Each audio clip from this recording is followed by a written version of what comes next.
Hi, James Foley here, author and illustrator of Stellarphant, and today we're talking about the true history of animals in space as seen in the back end papers. Now we've got a question from Shelley. Shelley asks, who were the first Earthlings to go around the moon? Was it humans?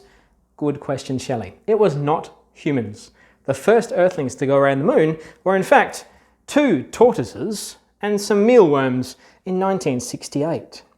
Now, they're called horsefield tortoises, also called Russian tortoises or steppe tortoises, ordinary old mealworms, also some wine flies, some algae, and some bacteria and other things.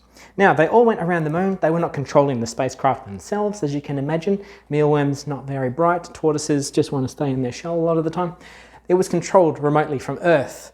But the Russians, who were controlling this mission, they decided to play a prank on the United States, who they knew would be listening to all the transmissions and broadcasts between the Soviet Space Command and between this little capsule, which was called Zond 5.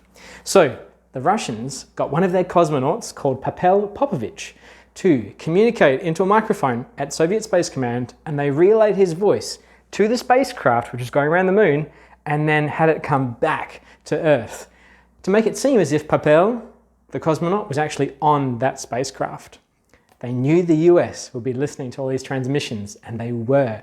And the US were like, oh my goodness, what's going on? It sounds like Pavel is going to the capsule. And they had Pavel saying things like, yes, we are in Zone 5 now, and they are preparing to land and to walk upon the moon.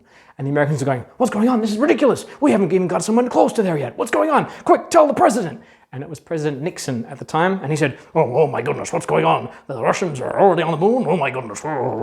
And it was a bit of a freak out in the White House that day. They figured out that it was a prank later on, but not before there was quite a bit of stress going around.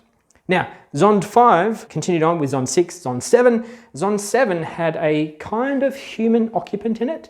It was a dummy, but it was painted entirely gold, and it had sensors inside its body at key points which measured radiation.